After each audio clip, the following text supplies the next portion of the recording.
The child protection door lock system provides added safety for small children riding in the rear seats.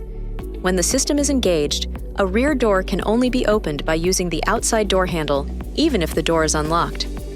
The window lockout switch located on the driver's side door panel, which disables the window controls on the rear passenger doors, is also used to enable the child protection door lock system. When engaged, the rear doors can only be opened by using the outside door handle. After engaging or disengaging the child protection door lock system, always test the door by trying to open it from the inside. If the door does not open, the lock is engaged. This video is not intended to take the place of your owner's manual. For complete details and other important safety information, please see your owner's information.